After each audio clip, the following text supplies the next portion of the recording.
नमस्कार, आप देख रहे हैं ग्रेट जंप वर्चुअल। मैं पंकज खजूरिया। वादी कश्मीर में जिस प्रकार का माहौल है, वहां पे जश्न कश्मीर तो मनाया जा रहा है, लेकिन हाल कश्मीर में आपको मंदिरों के शहर जम्मू से हर रोज बताने की कोशिश करता हूं। और वहां पे खासूसन तौर पे कश्मीरी पंडित समुदाय और डोगरा एम्प्लॉयज और रिजर्व कैटेगरी के तहत वहां पे मुलाजमीन हैं, वो सेलेक्टिव टारगेट्स और टारगेट्स किलिंग के चलते वहां से मूव करके जम्मू में आके धरना प्रदर्शन कर रहे हैं, डिमांड कर रहे हैं रिलोकेट जम्मू में किया जाए, वहां पे माहौल खौफनुमा है और ट्रांसफर कंप्रहेंसिव पॉलिसी बनाई जाए।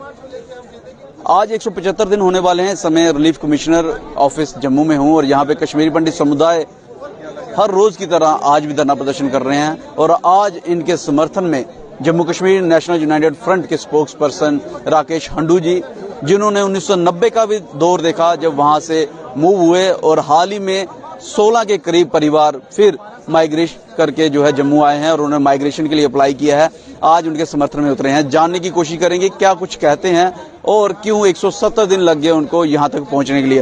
हंडू साहब, क्या कहेंगे? 170 दिन से ज्यादा होने वाला है और कोई सुनवाई नहीं इनकी। मुझे सबसे बड़ी हैरानगी इस बात की है कि 170 दिन से इनके पास यहाँ कोई सुध लेने नहीं आया। दूसरी बात, जहां आपने 90 की बात की, आज मुझे सिर्फ इतना ही डिफरेंस दिख रहा है 32 साल में कि तब हम धरना प्रदर्शन ऐसे ही करते थे गीता भवन में, जब मास माइग्रेशन हो रही थी 90 में, तब भी करते थे। और आज वक्त बदल गया और वही प्रदर्शन आज हो रहे, खाली वेन्यू बदल गया। अब गीता भवन से रिलीफ कमिश्नर, तब सारे रिलीफ कमिश्नर या जितने भी तहसीलदार वगैरह थे, या चाहे वो माइग्रेट सर्टिफिकेट बनानी है, चाहे रिलीफ देना है, किसी को राशन देना है, वो गीता भवन से होता था और शिव मंदिर से लाइन लगती थी पीछे। तो वही हाल है आज की डेट में। हैरानगी इस बात की है, जो ये पीएम पैकेज एम्प्लॉयज है यहाँ, इनकी जो रिक्रूटमेंट हुई थी 2010 में, आपने पिछले 1 साल से पहले सुना कोई टारगेट किलिंग हुई है किसी नॉन कश्मीरी लेबर को या किसी जम्मू के डोगरे को वहाँ पे मारा गया? जब भी ये दिल्ली में या वहाँ पे नागपुर में जुबान खोलते हैं, उसका खमियाजा कश्मीर में हमें भुगतना पड़ रहा है। अब पॉलिटिकली इसको टारगेट कर रहे हैं। पॉलिटिकली टारगेट नहीं कर रहा हूँ मैं, हमें एक उम्मीद थी। अब आप पॉलिटिकल की बात कर रहे हो, 2008 में हमने पॉलिटिकल पार्टी क्यों बनाई? क्योंकि हम 90 से निराश हो गए थे। तो हमारे जो कश्मीरी समाज के कुछ दिग्गज लोग थे, पढ़े लिखे लोग थे, उन्होंने 2008 में देखा कि हमें कोई सुध नहीं ले रहा है, पॉलिटिकल पार्टी को हमारी याद आ रही है। लेकिन 2008 में मैंने भी इलेक्शन लड़ा है फारूक अब्दुल्ला के उसमें हजरतुल कॉन्स्टिट्यूंसी से 14 कैंडिडेट हमने खड़ा किए। उस टाइम पे भी हमें मालूम था हमारी जमानत जब्त हो जाएगी, जिन्होंने हमें निकाला वो वोट थोड़ी डालेंगे। बट ये था कि हम अपना हक जो है वहां नहीं छोड़ेंगे। उनको एक मैसेज देंगे कि कश्मीरी पंडित को आपने निकाला है, लेकिन कश्मीरी पंडितों का तो 7 पलायन पहले हो चुके हैं। हमने अपने रूट्स वापस गाड़े हैं, हमारे पूर्वजों ने इचले गए थे। तो 2008 हम निराश होकर हमने पॉलिटिकल पार्टी बनाई। उसके बाद हम आराम से बैठ गए। 2014 से हमें आशाएं जग गई, मोदी जी आ गए। तो मैं आज आपके माध्यम से मोदी जी, जो यहाँ पे कश्मीरी हमारे केडीडी जिसको बोलते हैं, डिस्प्लेस डिस्ट्रिक्ट, उनसे सवाल पूछना चाहता हूँ कि बताइए 8 साल में आपने कश्मीरी पंडितों को वादे के अलावा या बलि के बकरे के अलावा क्या किया? मैं आपके माध्यम से पूछना चाहता हूँ खजूरिया जी, मुझे बताए तो, सवाल का जवाब तो दे। आज ये 1 साल से ही क्यों टारगेट किलिंग हो रही है? इससे पहले इसका जिम्मेदार कौन है? आज यहाँ की एडमिनिस्ट्रेशन कहाँ है? कल से एक सोशल मीडिया पे ऑर्डर निकल रहा है, कई डिपार्टमेंट्स में सैलरी रिलीज हुई है, ऑर्डर निकला है, हुई नहीं है, 41 दिन पुराना ऑर्डर है। अरे गवर्नमेंट में कंफ्यूजन है। मनोज सिन्हा जी कहाँ सो रहे हैं, कहाँ वो जश्न कश्मीर मना रहे हैं? आप देखो रोज कोई ना कोई सेंट्रल मिनिस्टर कश्मीर में रिश्ता गोश्ताबा तबखमात खाने जा रहा है, नए नए प्रोजेक्ट कर रहा है। अरे इनको सुध नहीं लेने आ रहा है कोई भाई? अभी वेसू में थे कल मनमोहन, ये अपने गवर्नर साहब हमारे वहाँ पे कुछ कर रहे थे, वहाँ पे बगल में हमारा कैंप भी है। भारतीय जनता पार्टी ने कमेटी बनाई थी, इनकी सूद लेने आए थे। डॉक्टर निर्मल सिंह जो उप मुख्यमंत्री रह चुके हैं जम्मू कश्मीर रियासत के, वो उसमें लीड कर रहे हैं। हाँ, तो वो जब गए तो उनका बयान आया ट्विटर पे, बोलते जो वहाँ पे अभी रिसेंट पलायन हुआ है सोपोर के गाँव से, वो लोग बेचारे जम्मू में बैठे हैं, बोलते हैं जी वो तो समर कैपिटल में गए हैं क्योंकि वहाँ पे क्रॉप्स वॉप सब निकले हैं। वो तो ऑन रिकॉर्ड बयान है उनका। उन्हीं को वो कहते हैं ना कि मेरा कातिल भी तू ही, मेरा मुंशी भी तू ही है। कमेटी तो बना दी दिखाने के लिए और ट्वीट कर रहे हैं।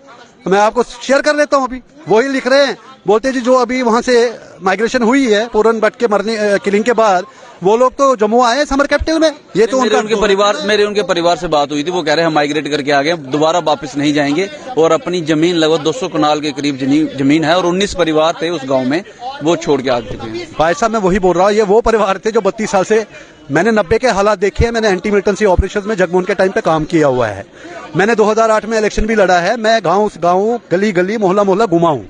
तो मैंने इलेक्शन कहाँ से कंटेस्ट की थी? हैदराबाद कॉन्स्टिट्यूंसी। हैदराबाद से? हाँ, बेसिकली मेरा बर्थ प्लेस है रैनावारी, तो हैदराबाद कॉन्स्टिट्यूंसी पड़ती है, मतलब रैनावारी उसके अंडर पड़ता है। जो हमने पॉलिटिकल पॉइंट पे भी आएंगे, लेकिन आप मेरे साथ कुछ साथी हैं कश्मीरी पंडित समुदाय के, पीएम पैकेज के तहत लगे थे, इनकी सैलरी जो है वो बंद हो रखी है। जहाँ पे धरना प्रदर्शन पे तो बैठे हैं लेकिन सैलरी बंद हो गई है। 2 तरह का इनके साथ इस वक्त बर्ताव है। अगर वादी कश्मीर में जाते हैं तो टारगेट स्केलिंग का खतरा है, यहाँ पे है तो सैलरी बंद होगी, इस पे क्या कहेंगे? मैं वही तो बोल रहा हूँ कि गवर्नमेंट कंफ्यूज्ड है, कहाँ सो रही है सरकार? अरे इनसे बात तो करो, बुला लो इनको। आप पिछले 8 साल में एक क्वार्टर नहीं बना पाए। जगती मनमोहन सिंह, पीएम पैकेज मनमोहन सिंह, आप भले ही कितनी गाली दो, अब ये सोशल मीडिया का वीडियो जाएगा, मुझे बोलेंगे देशद्रोही, मुझे बोलेंगे कांग्रेसी। हमारे साथ में विडम्बना यही है कि जब भी हम सरकार से सवाल पूछेंगे, हमारे को टीका लगाया जाता, हमारे ही समाज के लोग, कि ये तो बीजेपी का अपोजिशन है मोदी जी का, ये तो कांग्रेसी है, ये तो एंटी नेशनल है। सबसे बड़ी दुख की बात तो ये है, वो मुझे आज बता दे 8 साल के अंदर आपने कश्मीर में एक क्वार्टर बनाया। जब राजनाथ सिंह जी थे होम मिनिस्टर, उमर अब्दुल्ला की सरकार थी, उस टाइम पे उनको एक ऑफिशियल लेटर दिया गया कि आप लैंड आइडेंटिफाई करो, बजट एलोकेट हुआ, रह रहे हैं, क्या गारंटी है उनको कि घर से बाहर उनको नहीं मारा जाए? जो बंदा वहां पे 15 दिन पहले 15 से कभी निकला ही नहीं, उसको तो घर के दरवाजे के बाहर मारा गया। उसके जैसे आपने बोला 200 कनाल जमीन छोड़ के आया। सर मेरी 3 महीने से बंद है और बाकियों की भी यहाँ 4-4, 5-5 महीने से बंद है। क्या कहते हैं डीडीओ? जैसे मैंने कल कई डीडीओ से बात की थी तो उन्होंने कुछ कहा था, बाद में वो ऑर्डर भी रिलीज हुआ, लेकिन डीडीओ क्या कहते हैं अगर आपकी बातचीत? सर डीडीओ ने कोई रिटर्न ऑर्डर नहीं निकाला है, रिटर्न ऑर्डर पे तो कोई बात नहीं करता, हर कोई बोलता है कि वर्बल हमें वो ऑर्डर्स मिले हुए हैं, ऊपर से ऑर्डर आया है। अब वो ऊपर कहाँ से आ रहा है वो नहीं पता हमें, रहता है कोई बोलता है प्राण नहीं भराया आप लोगों ने, शायद आपकी तब नहीं रिलीज हो रही है, ये बहाने हैं सारे। हमने सब कुछ कर दिया है, हमारा सब कुछ हो चुका है पूरा, बट फिर भी हमारी रिलीज नहीं कर रहे। क्यों नहीं कर रहे हैं वो जाने, रीजंस क्या है। हम लोगों ने और कोई बात नहीं किया, उल्टा हमने ये बोला कि हमें बैठ के सैलरी नहीं चाहिए, हमको किसी के ऊपर बोझ नहीं है, जो है सेंटर देता है वो हमारे लिए वहाँ पे भी देता है, यहाँ पे भी वही दे सकता है। हम उसी सेंटर से ही गुहार लगा रहे हैं, हम उसी गवर्नमेंट से गुहार लगा रहे हैं कि हमारे लिए, हमारी जानों के लिए कुछ किया जाए। हम लोग पे चलती नहीं है तो हम पे टेररिज्म अपना रहे हैं, जिन पे चलती है उन पे अपना रहे हैं कि आप लोग वहाँ जाइए और वहाँ पे 10 से 4 उनको बता के भी रखा है कि 10 से 4 ये लोग हैं यहाँ पे, आप लोग मार सकते हैं। हम जाएंगे, हमें मार दिया जाएगा, फिर क्या होगा? हाँ, ये बहुत निंदा की बात है, ये बहुत गलत बात है, सारे कंडेम करेंगे, सब कुछ करेंगे, बट हमारे लिए कोई कंक्रीट प्लान नहीं आएगा, फिर से नहीं आएगा। जैसे अभी तक इतनी मौतों पे नहीं आया तो आगे भी कहाँ आएगा? इसीलिए हम लोग ये चाहते हैं कि और एक लाश ना बिछे। अपनी जानें बचाने के लिए यहाँ बैठे हैं, लेकिन सवाल ये है, वादी कश्मीर से आके जहाँ जान तो बचा लेंगे, लेकिन सवाल अभी ब्रेड एंड बटर पे आ रखा है, तनख्वाह नहीं मिल रही, डबल एज स्वाड से गुजर रहे हैं वादी कश्मीर में मारने। एक ऑर्डर कॉपी में ये लिखवाइए कि सब एम्प्लॉयज की सैलरी रिलीज कर दीजिए, और हम यही रिक्वेस्ट करते हैं ड्यूकॉम साहब से, आप अपने ऑफिस से 2 लाइनें लिख दीजिए। एजुकेशन विभाग की तो रिलीज हो रखी है तनख्वाह, मेरे कल ही बात हुई है। सबकी नहीं हो रखी है, सबकी नहीं हुई है? नहीं, कुछ सबकी नहीं हुई है। मैं अनंतनाग से हूँ, और भी बहुत सारे डिस्ट्रिक्टों में बहुत सारे एजुकेशन डिपार्टमेंट्स की नहीं हुई है।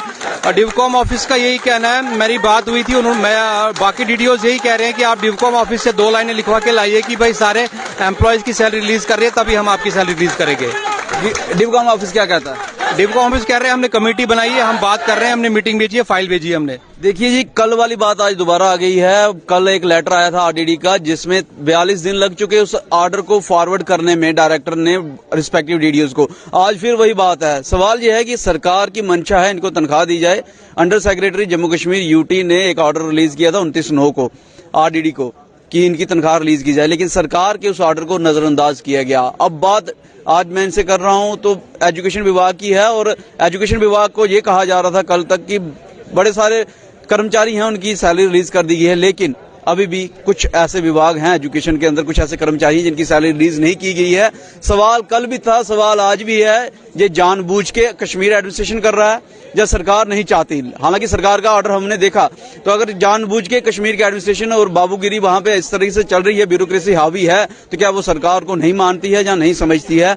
ये राय मैं आपसे जरूर जानना चाहूंगा। और इन कर्मचारियों का क्या कसूर है जिनकी सैलरी बंद कर दी गई है, और वह कौन सी ताकतें हैं जो इनको तो वहां बसने नहीं देना चाहते, वो तो अलग सी बात है, टारगेट किलिंग करते हैं, लेकिन इनकी सैलरी भी रोकना चाहती हैं। वो ताकतों को चार्ट आउट करने की जरूरत है। आप क्या समझते हैं, हमें जरूर जानकारी दीजिएगा। हांडू जी के पास चलेंगे लास्ट में एक बार फिर से। हांडू जी, अब चलेगी बात आपकी 90 का दशक आपने देखा, उस समय आप यहाँ पे आए, ये भी दशक देखा आपने, इलेक्शन भी लड़ी फारूक अब्दुल्ला के साहब के खिलाफ। क्या वजह रहेगी कश्मीरी पंडित समुदाय अपनी political party Jammu Kashmir national United front होने के बावजूद भी कहीं ना कहीं अपने आप को आज की डेट में ठगा हुआ महसूस कर रहा है? देखो, उसका बहुत बड़ा लॉजिक ये है और रीजन ये है कि कश्मीरी पंडित जो स्कैटर्ड है, लंदन से लेके यूएसए से लेके आप कहीं भी चले जाइए तो हमारे वोट स्कैटर्ड है। और हमारी जो यहाँ पे गेम खेला गया, मैंने वहां पे देखा, हमारी कई कॉन्स्टिट्यूंसीज है, मैं अपनी कॉन्स्टिट्यूंसी की बात करता हूँ, हजरतबल। तो हजरतबल को इन्होंने जहां 2-3 एरियाज थे जहां पे हमारी, मैं ये नहीं कह सकता हूं कि कश्मीरी पंडितों की मेजोरिटी थी, बट 40-60 का रेशियो था, जिसमें रैनावारी जहां से मैं बिलोंग करता हूं, जैसे हब्बा कदल, अगर मोहम्मद लड़ते नेशनल कॉन्फ्रेंस से, उसके 2 हिस्से कर दिए तो पंडित वोट बढ़ गया। अब हब्बा कदल को क्या किया, जड़ी बल जोड़ दिया, तो वहां पे कश्मीरी पंडितों के वोट बढ़ गया। इस पर बाद में बात करेंगे। एक सवाल यहां से निकल आया, जी जो साथ क्यों नहीं आते हैं? मैं आपको बहुत बधाई देता हूं इसके लिए, आपने बहुत अच्छा सवाल पूछा है। तो एक तो जवाब दूंगा जो आपने निर्मल सिंह जी के बारे में बोला। आज जो जेएंडके में गवर्नर साहब हैं, ये आज यूटी है, इसको चलाने वाली सेंट्रल गवर्नमेंट पे आती है कि हमारे समाज के लोग, हमारे सो कॉल्ड लीडर बोलूंगा फिर से, और रिप्रेजेंटेटिव, जो टीवी पे डिबेट आप देखते हो, जिनकी तरफ आप इशारा करना चाहते हो, उनका आप उठाइए, वो कभी कश्मीर रहे नहीं है, वो कश्मीर पैदा हुए नहीं है। उन्होंने किताबें पढ़ पढ़ के इनसे सुन लिया, इनसे सुन लिया, इनसे सुन लिया, इनसे सुन लिया, और टीवी डिबेट पे बैठ गए, क्योंकि वो टीआरपी के लिए उनको पैसा मिलता है वहां पे। उनको रियलिटी में आप उनका गूगल कीजिए, आजकल तो सोशल मीडिया, आजकल तो एवरीथिंग इज अवेलेबल।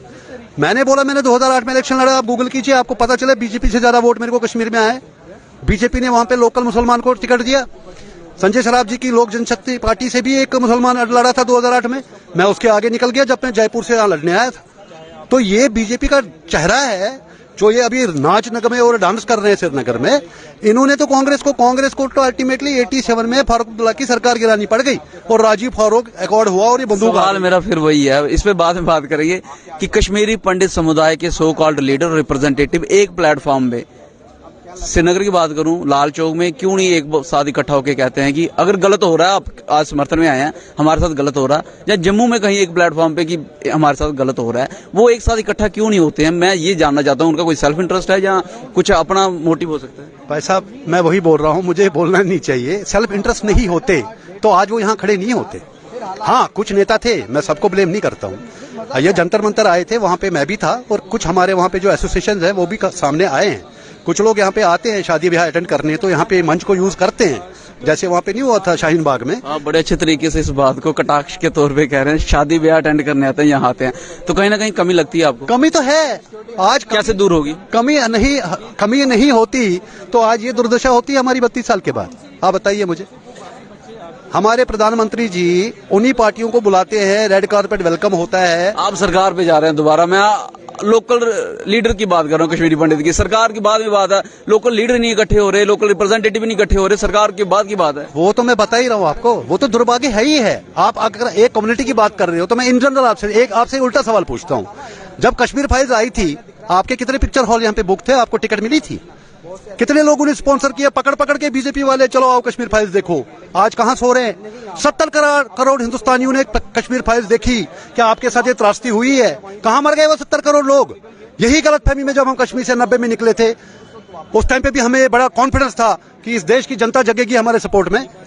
है, इजराइल में कुछ होता है तो पूरा हिंदुस्तान का जितना भी आप मुस्लिम समाज है सड़कों पे निकलता है। आज हमारे हिंदू कहाँ हैं? क्या कश्मीरी पंडितों ने कश्मीर का ठेका ले रखा है? 370 हटाई गई, क्यों नहीं बसते वहां? जब 370 में हटाया गया, वो अलग बात के पीछे से क्या बैकडोर से डोमिसाइल लाया गया, उसके ऊपर भी मेरी काफी डिबेट हुई है। इनको तो पॉलिसी पैरालिसिस हो गया है, इनको तो पता ही नहीं करना क्या है। ये यहाँ जम्मू कश्मीर की पॉलिटिक्स को, जबकि यहाँ पे रिलीजियस बेस अलग है, जम्मू का अलग बेस है। यार आप मुझे एक चीज बताओ, आप लद्दाख को यूटी बना सकते हो। आज हम यही बोल रहे हैं कि कश्मीर के 2 फाड़ कर दो ना, अगर आपको जिंदगी भर सोल्यूशन करना है।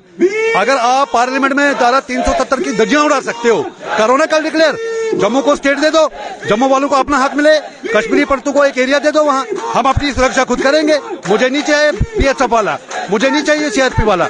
मैंने 90 में भी AK-47 चलाई है, मैंने कार्बाइन चलाई है, HLR चलाई है, पिस्टल चलाई है जगमोहन के टाइम पे। मैं ट्रेंड हूँ, दे दीजिए मुझे अगर दम है। ये बुजदिल कायर एक निहत्ते के ऊपर गोली चलाते हैं। मैं आपके माध्यम से चैलेंज करता हूँ, दे दो AK-47, मैं जाऊंगा गाँव सामने आके कोई दिखाए। मैंने इनका टट्टी पेशाब तो 90 में निकाला था। ये तो बुजदिल कौम है, मैं बता रहा हूँ, हमसे ही तो निकले हैं। ये कौन है? कश्मीरी पंडितों के जो बुजदिल लोग थे वो कन्वर्ट हो गए, ये तो वही बुजदिल कौम है। ये क्या मारे की हमें यार। अनफॉर्चुनेटली वही बात आपने बोली, हमारे यहाँ यूनिटी नहीं है। इसकी वजह से हम आज इस दुर्दशा पे पहुंच चुके हैं। हर बंदा पैसे कमाने में लगा हुआ, खासकर हिंदू की बात कर रहा हूँ। सोल्यूशन क्या है? सोल्यूशन यही है कि मैं अपील कर सकता हूँ कि आइए, ये प्लेटफॉर्म आज की डेट में है, अगर कुछ हो सकता है तो अभी हो सकता है और इसी सरकार में हो सकता है, ना इससे पहले ना इसके बाद कुछ हो। आइए, प्लेटफॉर्म है और अगर कुछ हो सकता है तो आज की डेट में हो सकता है, ना इससे पहले हो सकता था, ना इसके बाद होगा।